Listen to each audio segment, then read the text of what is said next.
Goddamn.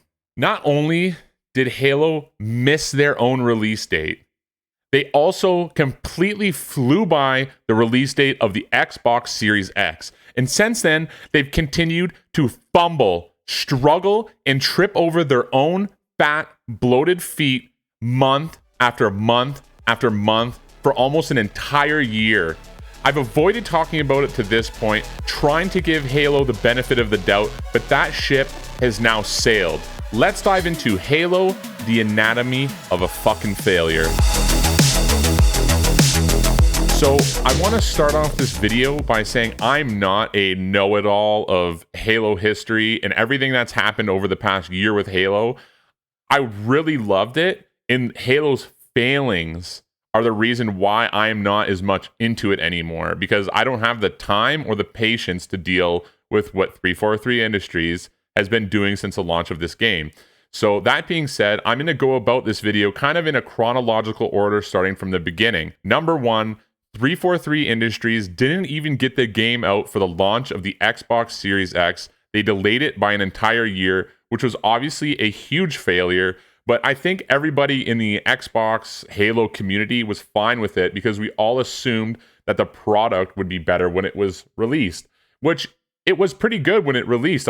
Everybody loved it. And that brings me into part two here. The game launched to amazing reviews and fanfare, but before the dust could even settle, it became apparent that this game wasn't going to have any legs, with only a handful of maps and lots of missing features, co-op and Forge. They promised to add them as soon as possible. And the main reason for me and my group of friends, who some of them were hardcore Halo fans, a lot of the reason why they left Halo or they just moved on to different games or just kept playing their old shooters was because of the lack of content out of the box.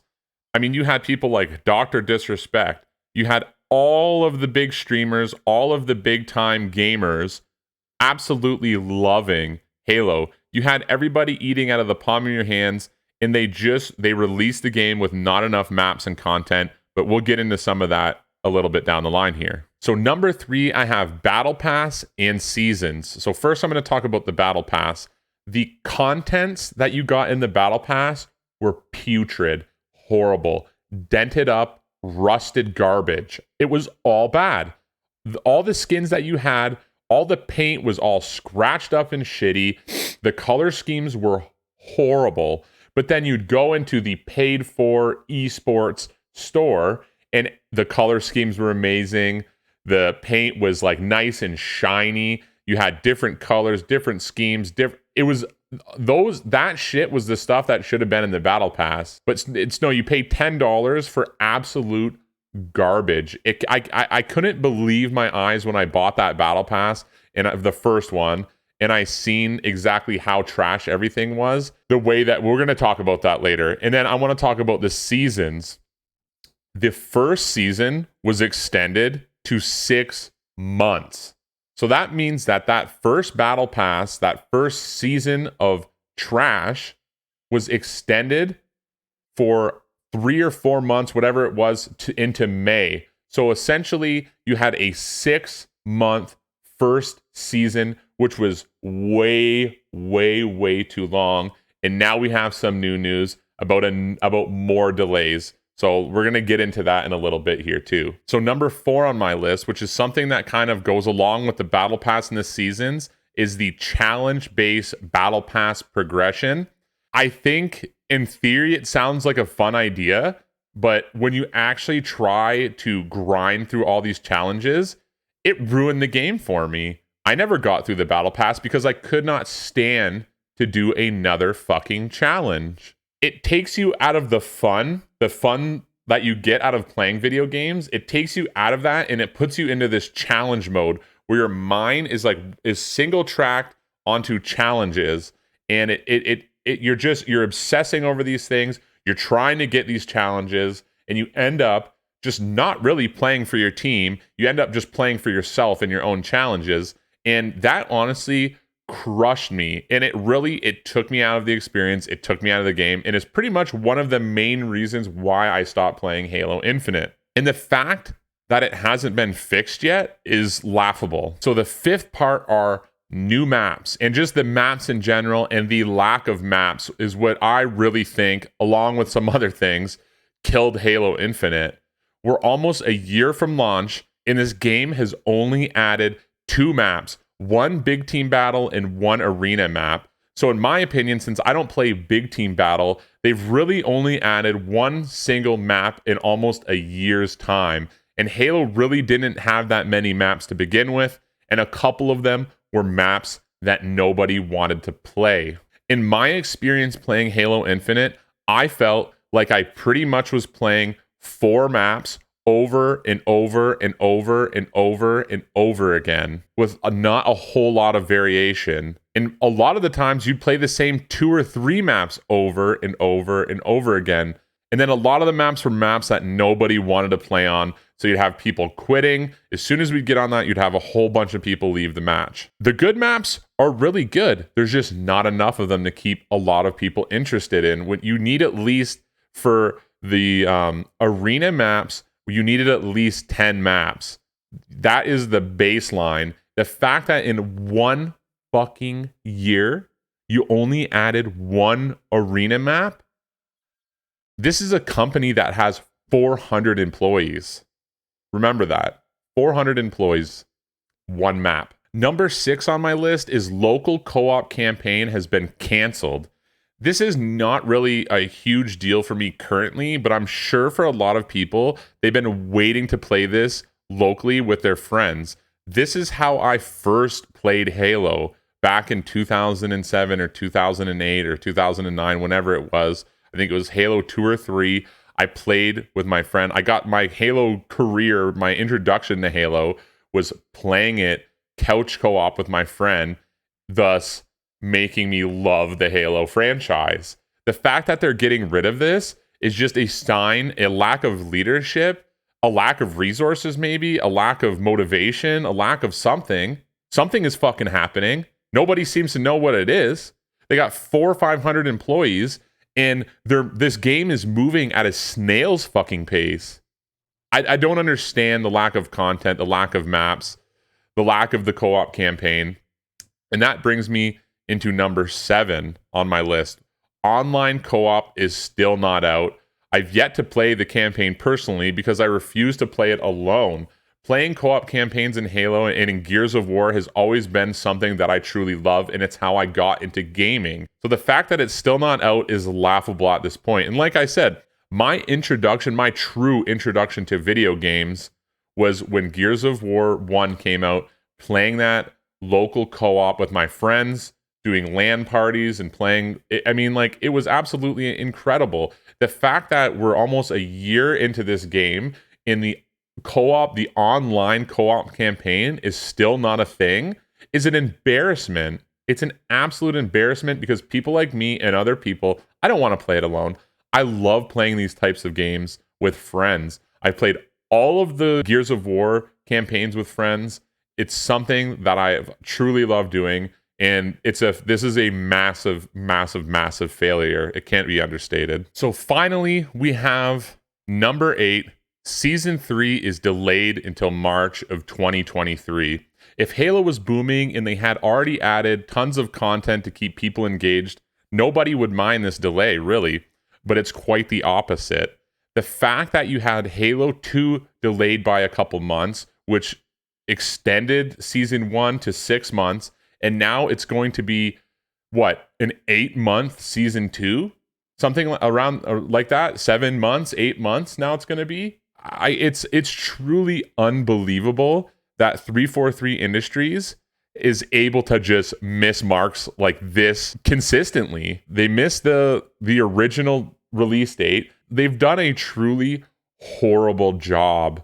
I'm trying to say this nicely because human beings work at these places, and I understand that, but they've taken a huge IP for Xbox and they've absolutely destroyed it. I don't know how else to put it. They've taken a massive IP that should be one of Xbox's best games, and they've pissed all over it. They truly have. The lack of creativity is unbelievable in this game. This is supposed to be creative stuff.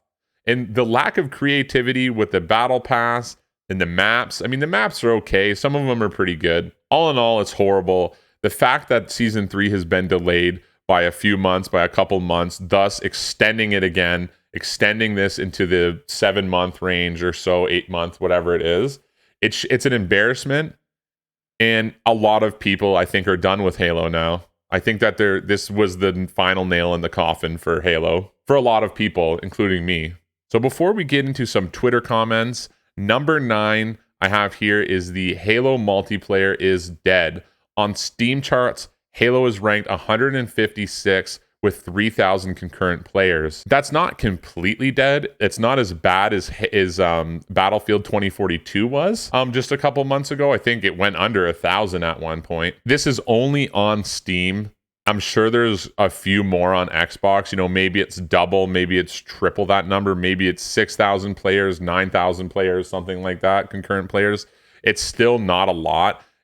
I don't know anybody who's playing Halo on Xbox. So I would say it's 4,000 concurrent players, maybe 5,000 on Xbox. I don't think it's much more than that. The game itself, just all of the failures has led up to just nobody wanting to play this game. Every hardcore Halo player that I know has just said, I'm disappointed. I'm done playing that game. They're not interested. Only the most hardcore followers of the game are still left. If you're one of those people, good on you, I guess. I don't have the time to just do this kind of, like, I was done with it after a month, after 2 months of the game, a month and a half. Me and my friend group, we're completely done with Halo because they weren't adding new things. There was nothing on the horizon and the battle pass was poop. So the first tweet we have here is from the Act Man. Halo Infinite needing to have a match XP beta a full year after launch is the most modern gaming thing I think I've ever heard.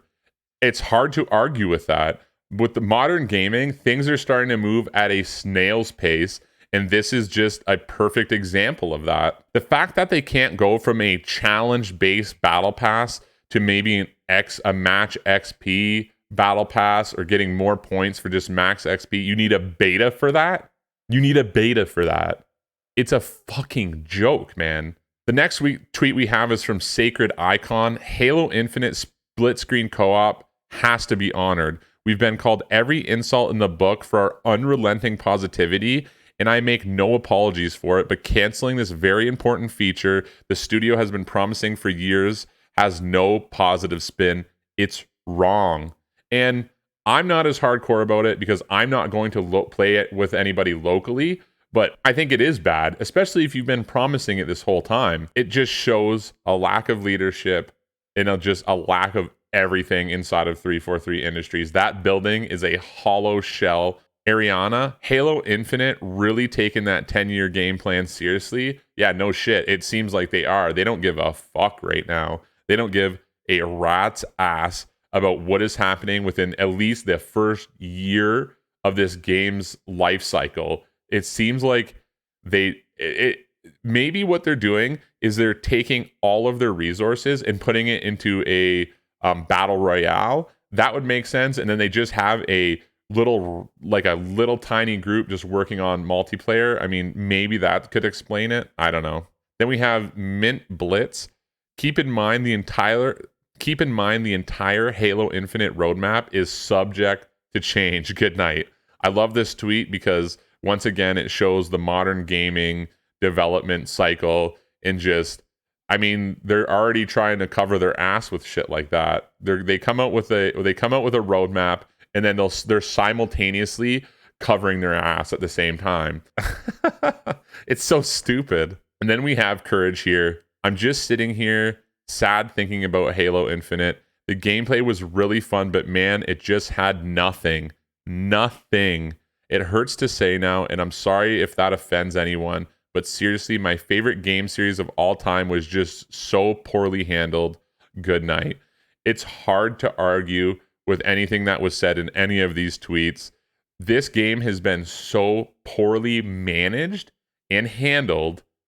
It's crazy to think that a company with 400 or 500 employees backed by Microsoft, building what should be one of the main games in just the gaming sphere, And the fact that they've let it degrade to this point is disgusting. People on a 343 should be fired. The management should be fired. And honestly, it could be that maybe they should just take the game away from 343 altogether and give it to another group. I don't know how that would all work, but something has to be done if they want Halo Infinite to succeed. At the very least, they need more people and new management. That right there could fix a lot of problems, but who knows? It doesn't seem like anyone over there at 343 gives a fuck about how this game turns out right now. It truly does. Some of the stuff in the future, including Forge and maybe a battle royale, is pretty positive stuff, but it's taking so long to get there, and the amount of delays that we've had to go through is just crushing the community. So 343 Industries pissed away their golden opportunity. 2042 was an utter failure. Vanguard was just an average COD game, nothing special there. Halo had the momentum. The players were loving it. I don't enjoy bashing Halo, but when you refuse to add more content, when you refuse to listen to the community, I don't feel bad for Halo now. And that's why I've come out with this video, because they have failed continuously. And like I said in the beginning, they've been tripping over their own feet since day one. That is a fact. Horrible creativity in the Battle Pass. The skins were dented and fucked. They made you pay more money for the esports stuff, which was very nice and polished gear. They didn't add enough content. They didn't add enough maps quickly enough. The delays have been one after another. You have a 6-month season 1, and now it's looking like a 7 or 8 month season 2.